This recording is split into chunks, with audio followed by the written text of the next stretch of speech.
And we live. Good evening, everyone. Hello and welcome. It's time for another exciting episode of IT Career Australia channel. And topic of today's discussion is getting started with prompt engineering steps and tips. Great to see you tonight. I've been away for a few weeks, so it's great to be back and great to see some people joining me live tonight. So please make sure to say hi in the comments if you're here with us, because if you're not saying hi in the comments, we don't know that you're here. So, and it's a bit sad. So make sure to say hi and maybe let us know where you're watching from. So tonight is an insightful discussion designed for those new to the field, offering a clear roadmap to mastering prompt engineering. So our speakers will guide you through the essential steps, from understanding the basics of practical tips for creating effective prompts. Were you just curious about what is prompt engineering? Or looking to refine your skills, I'm sure this discussion will provide some valuable takeaways and help you to excel in this emerging area. So please make sure to get your questions ready. We'll try to answer majority of your questions as we can, but we have a 1 hour. 1 hour flies really quickly. So, and before I pass it over to our speakers to introduce themselves, just want to quickly remind you the usual stuff. We're streaming live on LinkedIn and the YouTube. And as usual, basically, if you're watching me on LinkedIn, I always encourage you to go and subscribe to my YouTube channel. And if you're watching me on YouTube channel, please find me and join me on LinkedIn. And I also have a meetup group that's called as well IT Career in Australia. And I definitely suggest to join my meetup group because we have some face-to-face events as well. So the next one will be in the 6th of October in Melbourne, another tech walking event. So make sure to join the meetup group too. And my name is Jana Martins, and you forgot, you can see it on the screen, and that's how you can find me on LinkedIn. So that's probably enough of me. I'm going to pass it on to our speakers to introduce themselves. Actually, quite a few people saying hi. Henry's here, Liz is here, Jay here, Angela here. Thank you guys for joining me. James here, Thomas here. Perfect. Henry's in Melbourne. Thank you guys for popping up and saying hi. And there's a few more people there, so make sure to say hi as well. Anyway, so let's pass it over to our speakers to introduce themselves. We'll start with Naim, please. Hello everyone, my name is Naim, my surname is Rastgoo, and my background is in artificial intelligence. I have a bachelor, master, and PhD in computer science and AI. I currently work in both industry and academia, and I'm working as a lead AI engineer and researcher, and have a opportunity to serve as the AI chief investigator on several research projects related to AI with different universities. My research interests include machine learning, deep learning, human-machine teaming, autonomous vehicle, human-computer interaction, and generative AI. Also, I have experience over 8 years in industry. I have led various AI-based projects and gain in-depth expertise in building AI application in different domains using machine learning, deep learning, and also MLOps. So I work extensively in both Gen AI and discriminative AI, and I'm passionate about pushing the boundaries of what AI can achieve. Thank you. Thank you, Naim. Over to Slava, please. Hi, my name is Slava Razbash.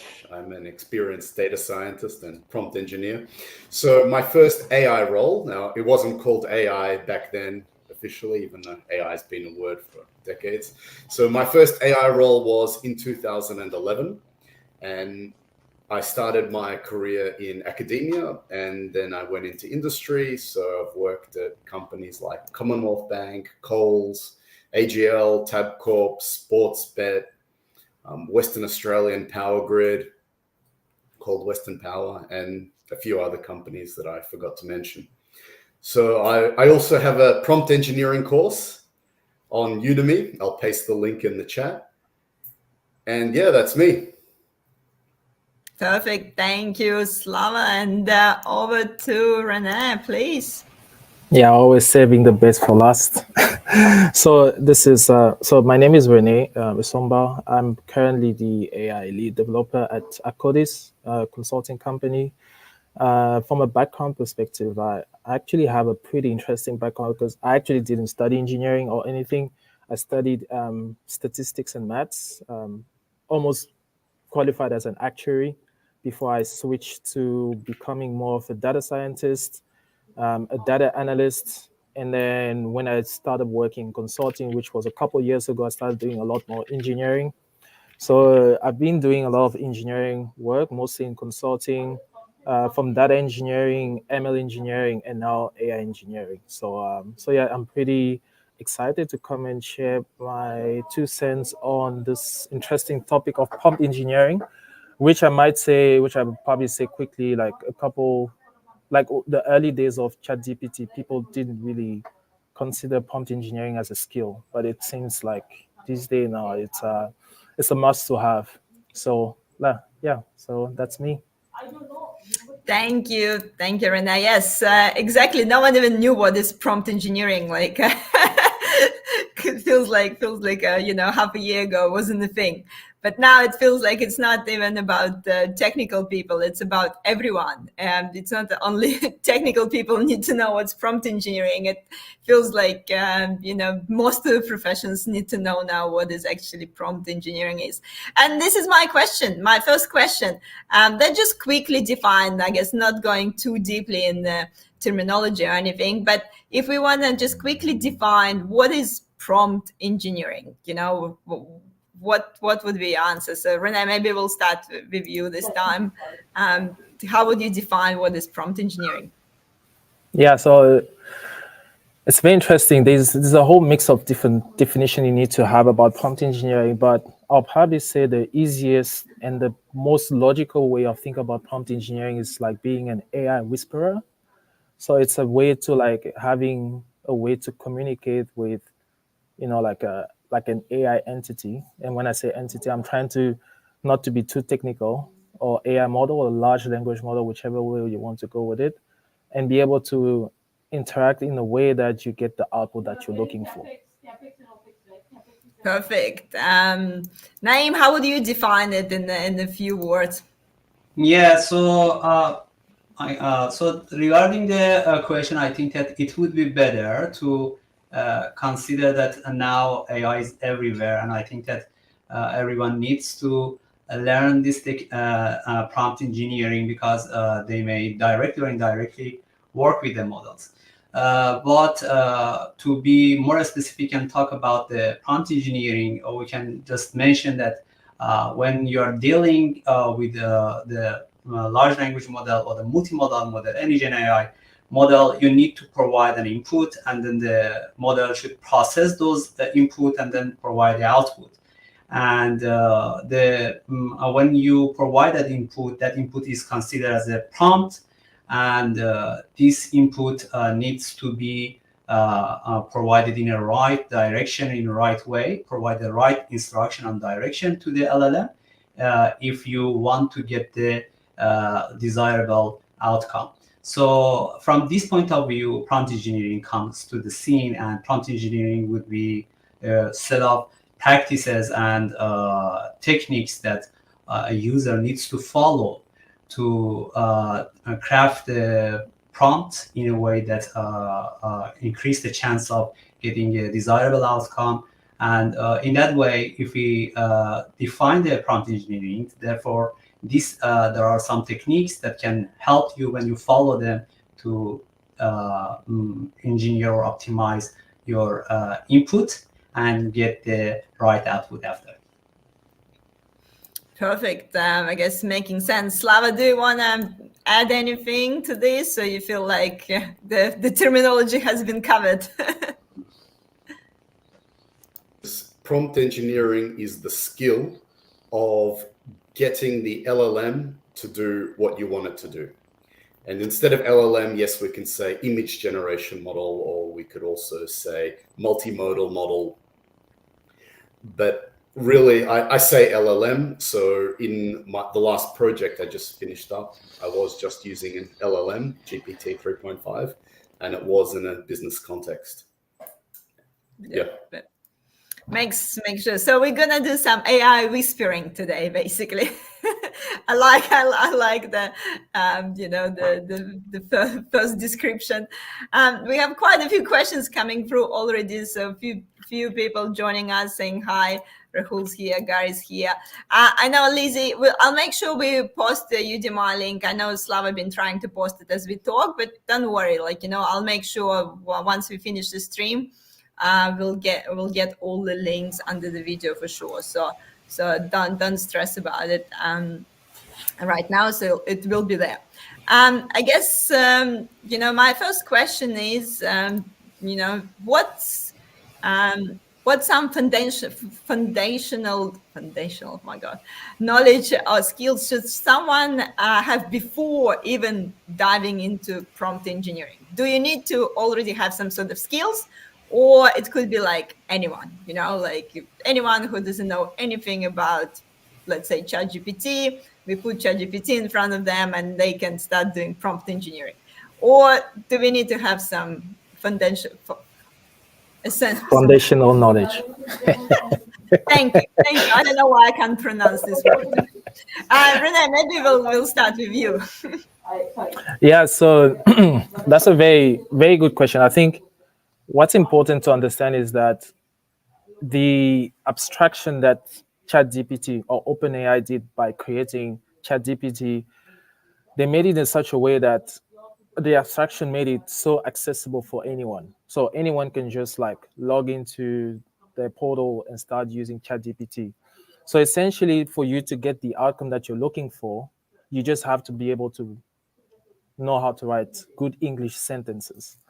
Because depending on what you actually want to get out of it, you need to write, obviously, input. So you need to provide a prompt, and that prompt, depending on how the type of output you're looking for, will need to have a specific structure that we'll probably discuss in future, down the track during this chat. But be able to write, and I guess not necessarily depending on how large those models are. Some models, depending on if you made a typo, they won't be able to they won't be able to give you the output that you're looking for. Some other models that are a bit more bigger, even though you have a typo, they will be able to give you the outcome that you're looking for. So the very first starting point is just to be able to write proper English or be able to write. And then from there, an iterative process for you to get to the outcome you're looking for. Okay, so I hope the majority of people who listen can write. So hopefully, anyone can start with the prompt engineering as well. Naim, anything from your side? So before we start with prompt engineering, what do we need to consider? Yeah, so I think that to answer this question, I can list some maybe basic things that needs to be reviewed by the people who wants to work with the LLMs or multimodal models. But the level of engagement, I think that is important, and based on the level of the engagement of the user. And what sort of things they're gonna do through that prompt engineering. Maybe they need to spend more time, go more in depth in some of these areas. So in general, I think that we can divide the users that are using these models to three categories. The first category would be the AI researchers, that maybe they are just they evaluate the performance of the model, so they need to use these techniques to test and evaluate the performance. On the other side, we have the AI engineer that they're gonna build some application on top of these models, and therefore they need also to go in more depth, and therefore they need to have a right knowledge about the prompt engineering. And therefore the list that I'm proposing for them, they need to go in depth. And also we have the end users that maybe they just want to use for the daily usage. Anyway, so if I want to give you that list, I think that the first thing is that I recommend basic knowledge or fundamental knowledge for the machine learning and deep learning. So what is machine learning, deep learning, what is a neural network? And as you know, because when you are working with this model, you need to understand that how the models learn the pattern. And therefore, when you understand the learning process, you have a clear image or a better understanding about what is the limitation and capability of these models. Also, the definition that we have for training, fine-tuning, and inference, what is the difference, and which what are the difference, what is this concept? Also, the other part that I think that would be important is that the natural language processing fundamental. And the important question here is that when you want to work with this model, what are those language models? What are the concept? We have some concept in natural language processing, like as tokenization, embedding, attention. These things also important if you want to get a better understanding about how the model pre-processes the data. And on the other side, we have several downstream tasks for the from the NLP side that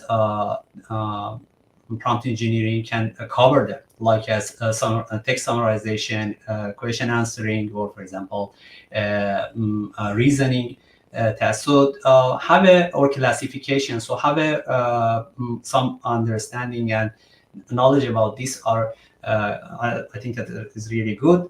The other thing is that before a person wants to start the prompt engineering, they need to have some basic knowledge about the AI ethics. So when we are talking about these models are not completely, maybe are not completely perfect. We have maybe they have some bias or some, and when they provide some results, those results maybe are more into a specific group of people or facts. Therefore, when you want to provide, you may not provide the general response to the end user when you are using this model, and this should be considered. Or and this is the accountability of the person who is do that prompt design or develop the prompt. The person should knows about different things that AI can provide some harmful information, can provide some not clear information, or sometimes there are some hallucination or not grounding information can be generated, or preserving or keeping the user privacy also is important. On the other side, it's important to have a knowledge of the Python development, and because we have several libraries that you can use for work with to develop those prompts. And as it is, and I think that writing, communication skills, language, and basic understanding of the linguistic and language also important. And one of the experience that I have, and it's very important, I think that domain expertise is also very important. If you want to build an application on top of the LLMs, you cannot provide a solution that maybe that solution are provided for a specific group of people. And when they are working with this application, if you have not enough or complete knowledge about that domain, therefore maybe you cannot provide the right answer to them. So these are a group of things that I think that would be good to be considered before stepping into the prompt engineering. I feel like that's been a quite comprehensive list of the skills that I need to consider before diving into prompt engineering. I think we kind of answer Lizzie's questions here, about the difference between prompting directly to LLM, so it has a context by default, and prompting to UI like AI chatbot. I think that Naim, you kind of covered it with your explanation. So I think would be good to dive in a bit more into some tactical sort of skills and the actual step. And it would be great if all of you could walk us through some typical steps involved in sort of creating effective prompts. So where do you even start? How do you think about, you want an AI to give you reply on something and give you some output? What sort of steps you need to follow to create a good prompt? And Slava will go with you first. So what would be kind of your step-by-step thinking process when creating those prompts? Okay, so going step by step, let's start actually with addressing Lizzie's question one more time. And the reason for that is, so I want to draw the distinction between prompting a ChatGPT type of interface as a user versus using, say, an LLM, for example, as part of a larger end-to-end process. And maybe we're writing software, and then that software has to do a certain thing, and then that LLM is a component of that software. So when we're talking about just prompting ChatGPT, and usually it is ChatGPT or some other vendor, or maybe it's just a document search on the LangChain website, for example. Maybe we want something quickly, we're lazy, we ask the question, bam, done. Or maybe we would like to have a character in the response, so we add, play this character. But let me dive into using this as part of an application. Oh, and by the way, the ChatGPT response, yes, we could spend our time making it much, much better. And sometimes we do. Sometimes we have a quick question and we want it answered, and then we would ask for a follow-up because maybe our initial prompt was not so good. But because we just wanted the answer faster. And I mean, why do we ask AI questions anyway? Sometimes we want a fast answer. So yeah, but then let's say this is part of an application we're building. And a very popular use case for LLMs, for example, has been the RAG, or Retriever Augmented Generation. And I like to describe this as chat with documents, where we have some documents and the LLM answers questions based on those documents and only on those documents. Now, this is where the process gets much more interesting, because what we also need is we need to test this. And I like to say that this is like testing a machine learning model, except we're testing a question answering system for accuracy. So we're iteratively building up not just our prompts, but also the whole system to get better accuracy. And these tests on blogs, I think they're called evals at the moment. On my last project that I was on, I just called it an automated testing framework. And then I read this evals word online. But basically, you need to be able to automatically test what this machine puts out, and then adjust your prompt or even the rest of your system to get closer to what you need, or to make sure it's good enough, make sure it's robust enough. I'll stop there and let everyone else have a go. Okay, Rene, over to you. Kind of what's your thinking process and typical steps involved in creating that prompt. And don't forget to unmute.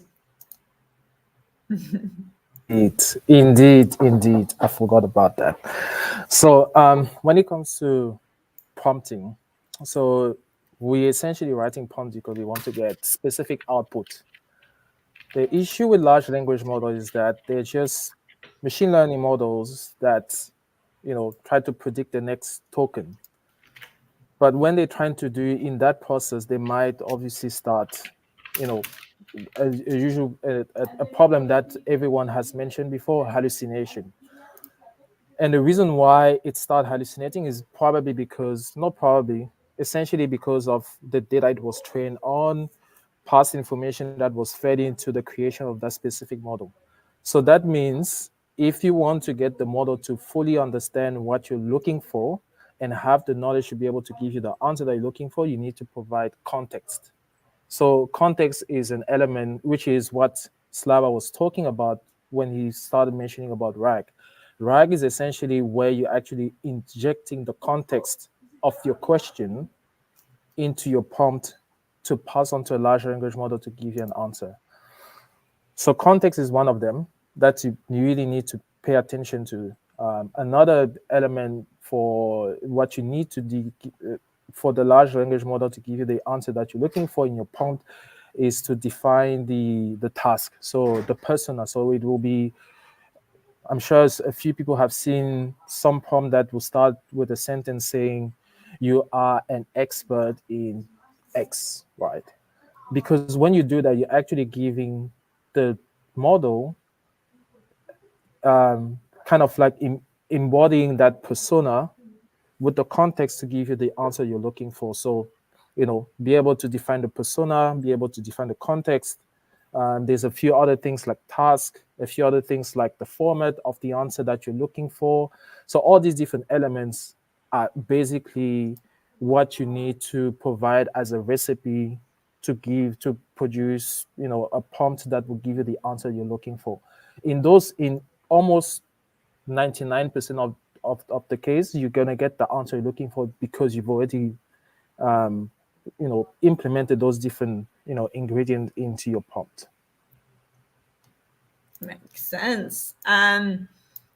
Okay, so we have some context, we have persona, trying to create some steps. Name anything else to add in terms of like some typical things we need to consider before creating a prompt.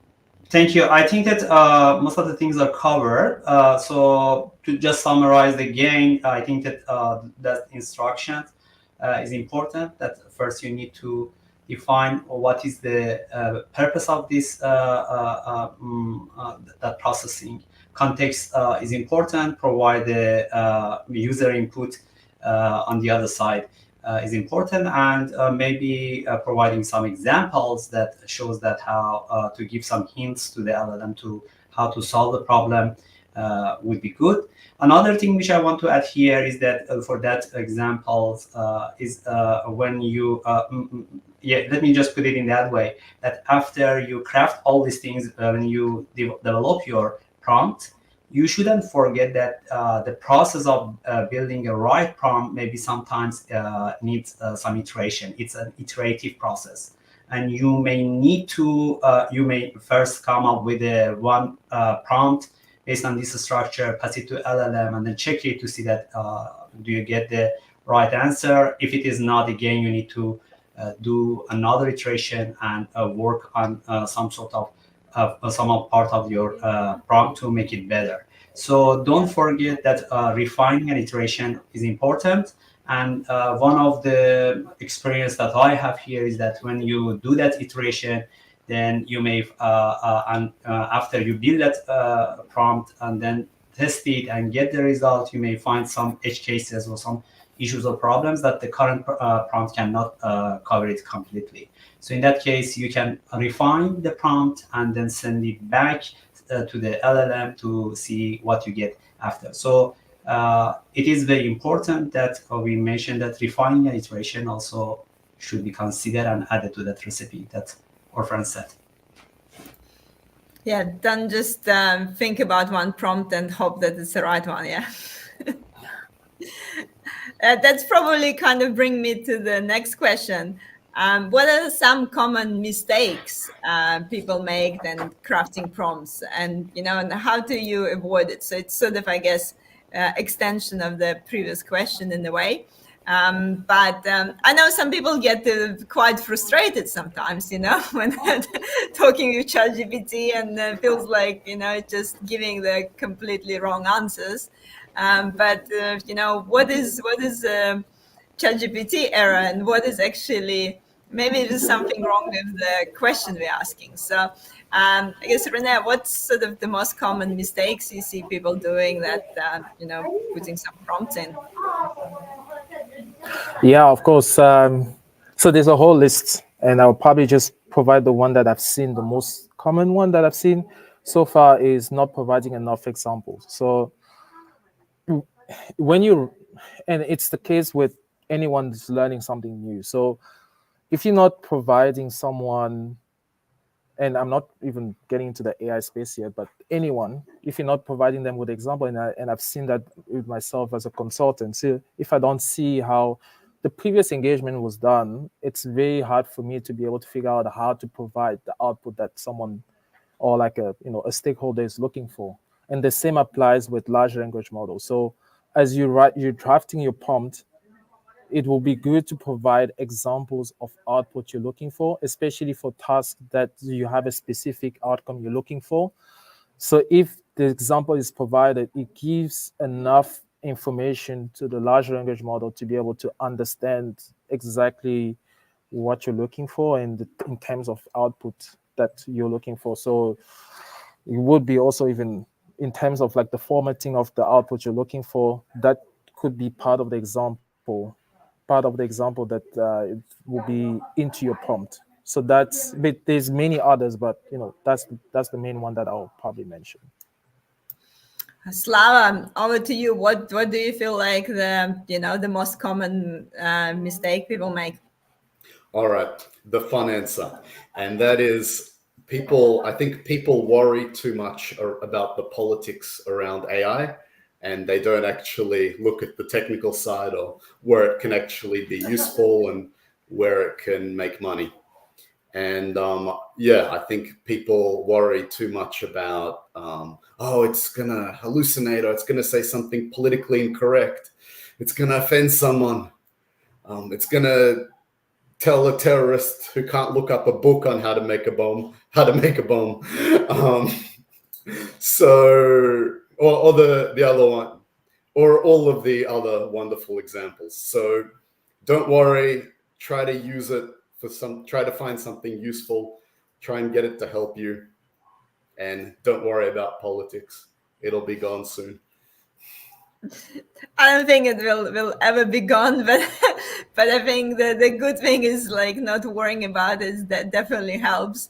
Naim, what is your most common, observation, most common mistake?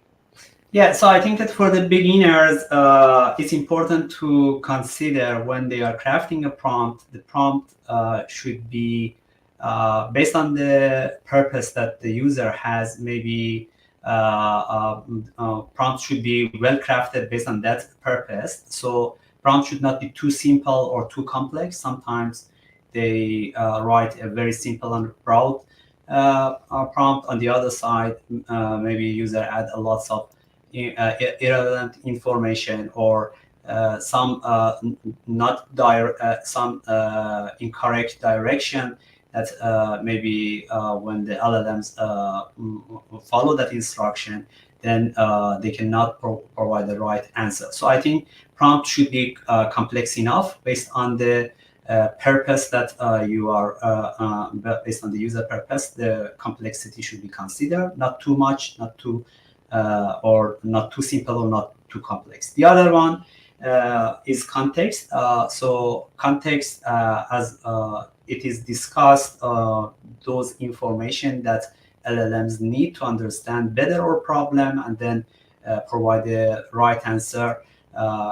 Context is necessary. Sometimes LLMs or those multimodal model got some internal knowledge that we can use them for generating some context around the input. On the other side, we have the external context, like as a RAG, which was talked, or like as searching on the web and adding more information to the prompt to make it more comprehensive and provide those information which is needed. Beginner maybe sometimes thinks that models knows everything, but it's not correct. Models also has some limitation, and sometimes if we ignore those limitations, model cannot provide the right answer for each case. So it needs to be considered. I get back again to that iterative refinement. We need to make sure that when we are building or crafting the prompt, we are going through the experiment, like as the scientists works that are doing. That means that they have some hypotheses, evaluate it, and then test it, and then refine the hypothesis, and then redo the task. So I think that would be a good guideline for people to follow. And the last one would be, I think that sometimes beginners failing to consider the ethical side. So as I said, ethical consideration is important because it is the responsibility of the prompt engineer that provide the right answer to the user. So we may need to define some filters, some other information to make sure that LLMs provide the right answer and do not give a wrong direction to the user. So these information are more related to some of these information are more related to the AI engineer. But if for the daily usage we want to use the only LLM, only GPT, ChatGPT or other private or open source model, maybe some of these are not important. But if you want to provide an application and we want to give service to a group of people, we need to consider these ethical impact that I mentioned. Yeah, we have, should we worry about politics or not?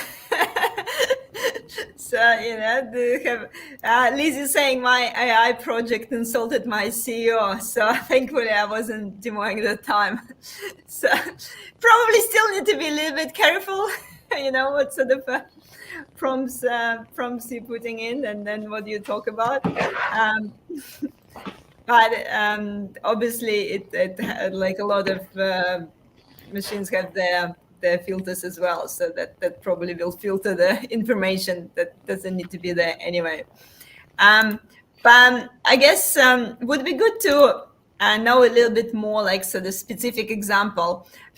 Is any, like we already talk about, that it's good to provide some content, good to provide some examples. What kind of like a different types of prompts exist and how they influence the response? So basically, if we do provide the example in our prompt, most likely our response will be kind of in the same structure. But maybe if we don't want to, the response to be in the same structure, how do you still prompt the machine to give you the response you're looking for? So is there any kind of different types of the prompts that you've seen and how they actually influencing the output?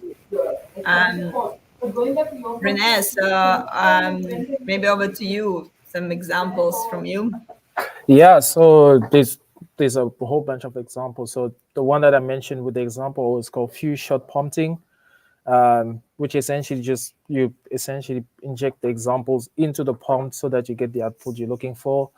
Another technique that is quite common, and I think the one that people should be probably paying attention to, is prompt chaining, which essentially means that you breaking down your original task or original question into subtask, and every time you kind of like, it's like hand holding the LLM to get to the output you're looking for. So and essentially when you get into the realm of agentic workflow, that's essentially what it's all about, where essentially it's going to go through a step-by-step iteration, but every time it's kind of breaking down the task into smaller subtasks, and each subtask has maybe like a specific tool that is being called at that stage to provide the answer, so that you move on to the next stage or the next subtask, in which we'll use another tool to give you the answer that is looking for.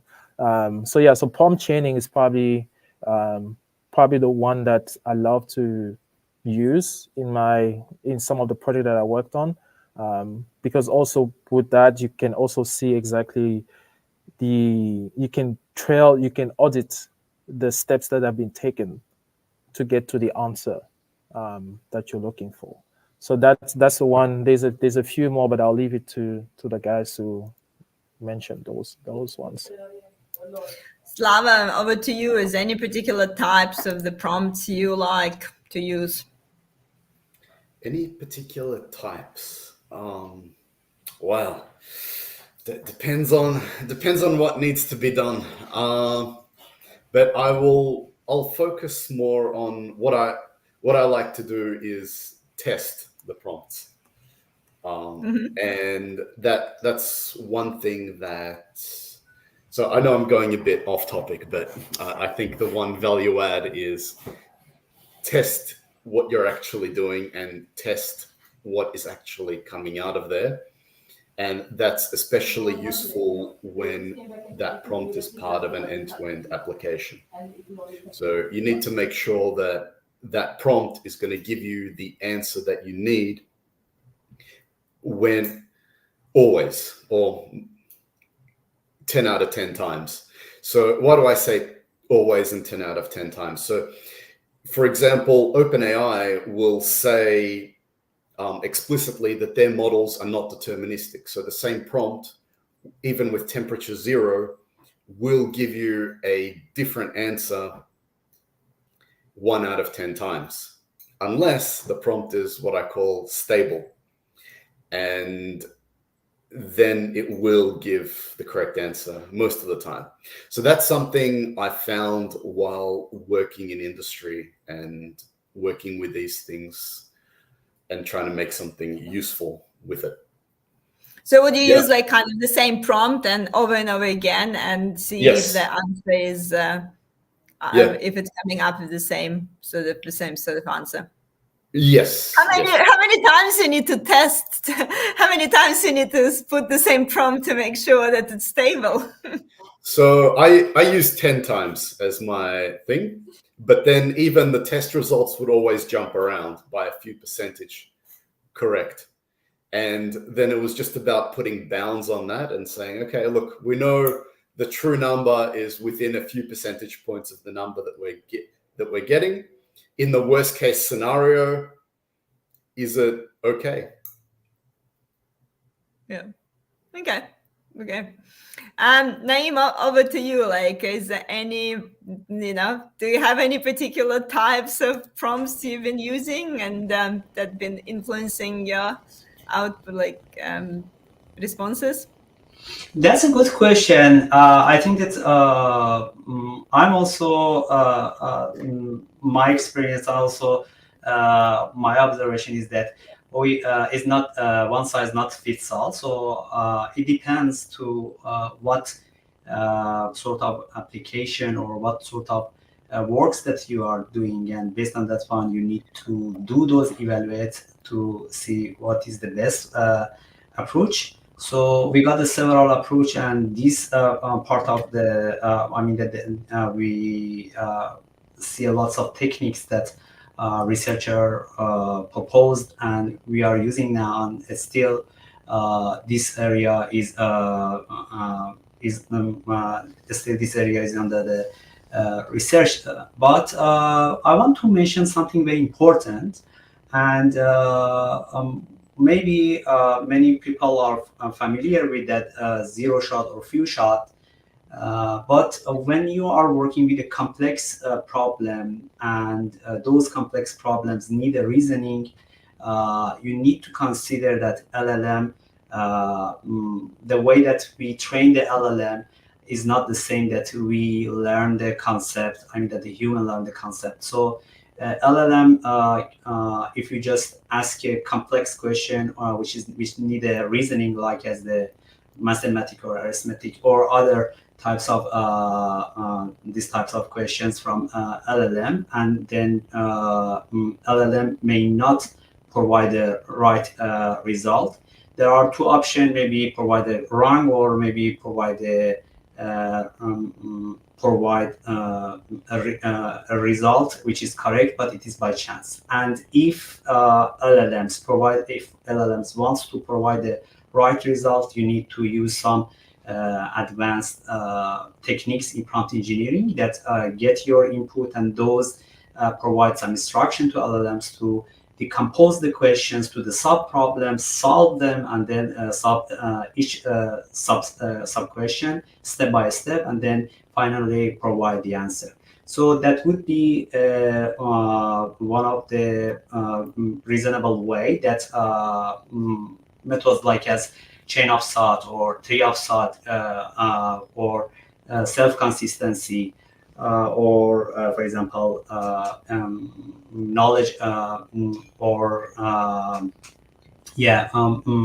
automatic prompt engineer and also automatic reasoning tool use, which is called ART, are following. We have a lots of techniques which are available, and those techniques are going through solving a problem step by step, and also they use some external resources to gather the information from the outside of the LLM and provide those information, add them in that intermediate reasoning that help LLM to get a better understanding about the problem and solve them. And so generally, generally it depends what you need to do. The best option is that if you work on some sort of complex prompt, you may develop some of these techniques and then compare them, see them which one is better working. Or there is one option which is called automatic prompt engineer, which this method is going through the first, if you it's defined that initial prompt, and then based on that initial prompt define those subtasks, and that it write the right instruction to solve the problem. Also search on the different methods to see that which methods should be used for example, solving the problems. That means that COT needs to be done, consistency, or for example, or for example, the other methods that I mentioned, like as tree of thought. And based on those, these processes are done iteratively, check different options and see that which one would be the best. So I couldn't say that what would be the best or what I like, because it depends to the problem. Yeah, it makes sense. And we have a question from the audience sort of on this topic, if anyone can answer this. Can you please discuss the balance between being specific in a prompt and allowing the AI room for creativity and problem solving? So what do you think, guys? Should we give a bit of a, room for creativity to AI, or be more specific? Naim, you have an answer? Yeah, I've got an answer. So firstly, I don't think that, so if we zoom in on LLMs, I am quite certain that LLMs are not creative and they do not solve problems. They perform a specific task. So we can increase the temperature setting on an LLM or some other setting like top P to increase the randomness of the answer. But unlike the, should we call it OpenAI videos, or whoever makes those videos and calls it creativity, I don't think it's creativity. We need, if you're working with LLMs, so if this is your job, you want it to do a specific task. In the RAG context, you want it to answer the question given the context, or maybe you have some other specific task for the app that you're building, and you just need it to follow instructions. Humans solve problems, humans are creative. Now then, let's talk about image generation models. And are they remixing images that they've seen before, subject to the prompt that you give it? Is it helping you with your own creativity because you want to draw a picture of a man going to an Indian wedding as a guest, and then the machine gives you a picture of a man riding an elephant, and you're like, wow, of course, that's exactly what I was expecting. And so is it adding randomness to what you said and then throwing something up? Or is that how human creativity works in the context of drawing pictures? Well, we could talk philosophy all evening. But that said, with models like Midjourney, for example, there are a lot of knobs that you can tweak for whether it's creativity, whether it's randomness, whether it's making the picture more stylized.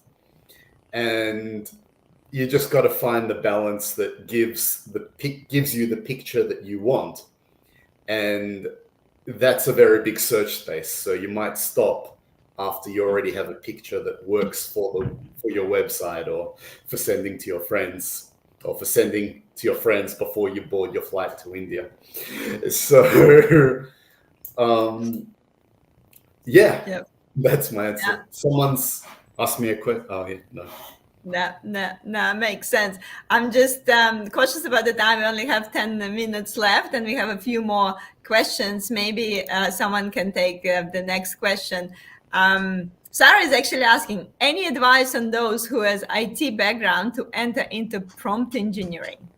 And now it's like a topic by itself, but if you want to give like the quick answer, I don't know, Rene, what would be a quick answer?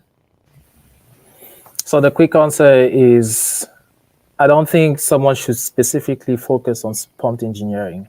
I think it's more about understanding which kind of app or tool you want to build and how you can orchestrate different components to be able to deliver the app that you want to build. So whether you want to create just a simple chatbot, or you want to have a super, complicated agentic workflow that connects to collect, weather data and have some other, RAG application implemented.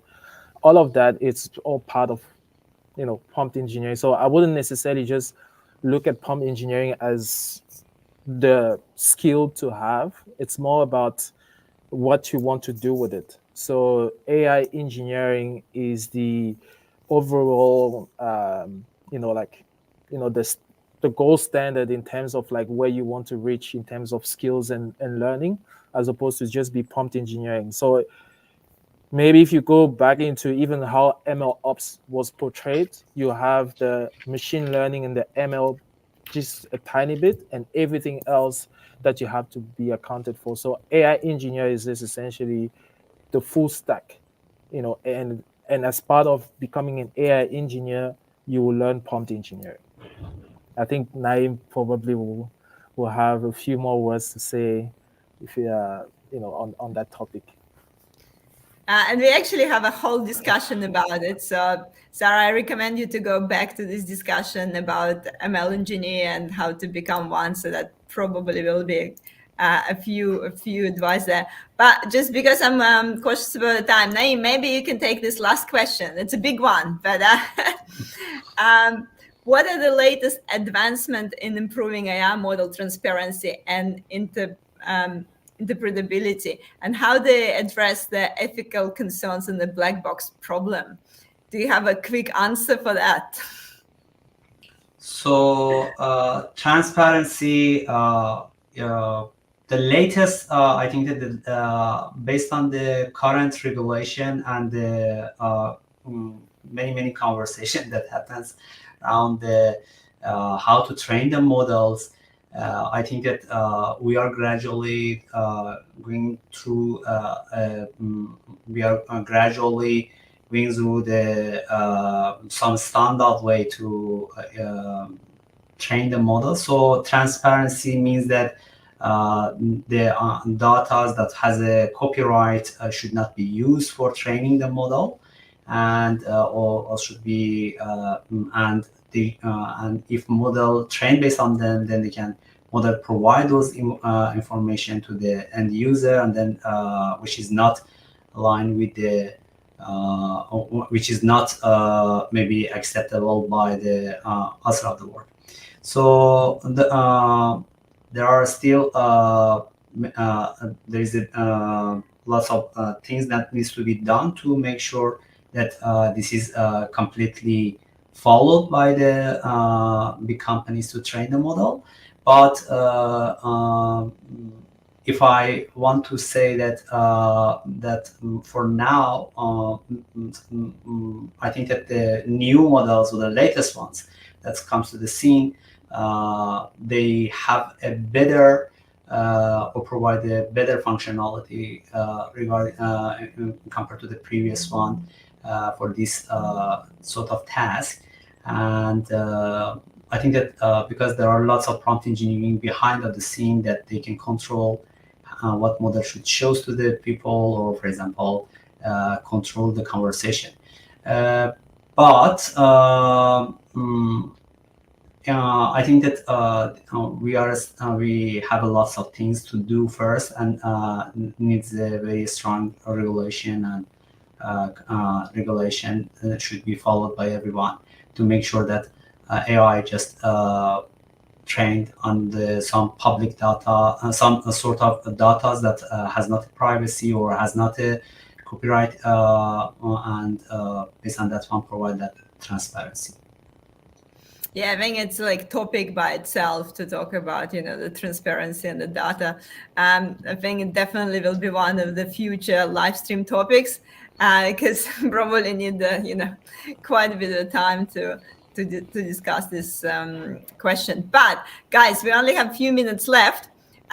Also, I know Rene, I'm gonna drop all the links to the comments. Definitely gonna drop the Slava's Udemy course. And Rene, you just mentioned quickly, I know that you have like prompt architect, ChatGPT Tool. Yeah. So the reason why I created that GPT tool is to illustrate the concept of meta prompting. So meta prompting, it's essentially a way to get a large language model to be able to give you the prompt, rewrite your prompt in a way that it can produce the output that you're looking for. So if you play with that GPT, you will see that you can essentially provide your initial prompt and say, help me to write a prompt that does X, Y, Z. And what it will do, it will generate the actual prompt that you can now pass it back to the model to be able to give you the answer, the output you're looking for. And the reason why meta prompting is important is because depending on you're using OpenAI or Anthropic, they all have different style or different tone or different ways of like interacting with them so that you can get the best outcome you want from them. So meta prompting, it's an approach that essentially helps to rewrite your original prompt into a new prompt that will be a bit more meaningful and produce the output you're looking for. Perfect. And I just dropped the link in the comments, and I dropped the Slava's course in the comments as well. Please make sure it's all working. And yeah, so actually that's a really good point. You can ask ChatGPT to create the prompt as well. Even if you don't have a fancy tool, you can go to ChatGPT and ask him, can you create me a prompt to ask you a question? So I think that's one little hack that people forget, that, you can just do that. And actually ask ChatGPT, what types of prompts exist and what prompt would you recommend to use to ask you these questions? So you can actually do that, and it will help you starting with that prompt engineering. Guys, the last thing that we need to do before we finish the live stream, we should find some winners for our giveaway. So I'm going to do an announcement for next week, and all our speakers will choose someone from the chat, from our comments, who they're going to have a virtual coffee chat with. So it's a chance for our participants to network and network more with our speakers. And I always encourage you, obviously, to network and meet people in the industry. So while I'm doing the announcement, everyone look at the comments and choose the winner. And next week, it's the 25th of September, obviously Wednesday as usual. We're going to talk about, not completely different topic, but yeah, quite a different topic. We're going to talk about is your organizational chart a roadblock for tech delivery? So we're going to actually talk about few things about ways of working, organizing the teams, who actually decide how the your organizational chart looks like and why, and how it actually affects your overall technical delivery and performance of your company. So this will be quite a few examples. So I'm sure it will be quite an interesting conversation to join. So that's next Wednesday. So that hopefully gave you enough time, guys, to choose the winners. Naim, who are you going to have a virtual coffee chat with? Thomas. Rene jumped through. Rene going to talk with Thomas. Thomas saying it would be great to see how meta prompting works maybe next session. So you can have a chat with Rene and then talk about it. Naim, over to you. Who are you going to have? Chris. Yes, about the big questions about transparency and black box problem. And Slava, did you choose the winner for your coffee chat? Yes, the winner is Lizzie. Lizzie, of course. Thank you, Lizzie. Lizzie asked quite a few questions today, so we'll make sure and that I'll make sure I'll follow up with you guys so that you have your virtual coffee chats. If you're not connected with me on LinkedIn, make sure you are connected with me on LinkedIn so I can follow up and make sure those coffee chats happens. And few people saying thank you guys, thank you.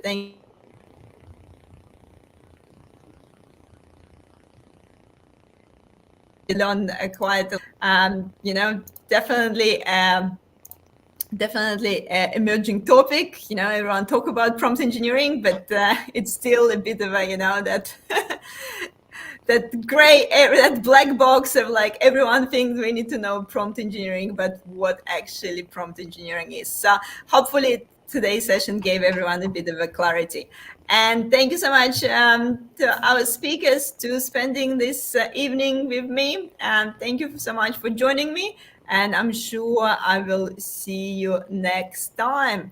And everyone, I'll see you next Wednesday at 5:30 p.m. Thank you, guys. See you soon. Thank you. Thank you.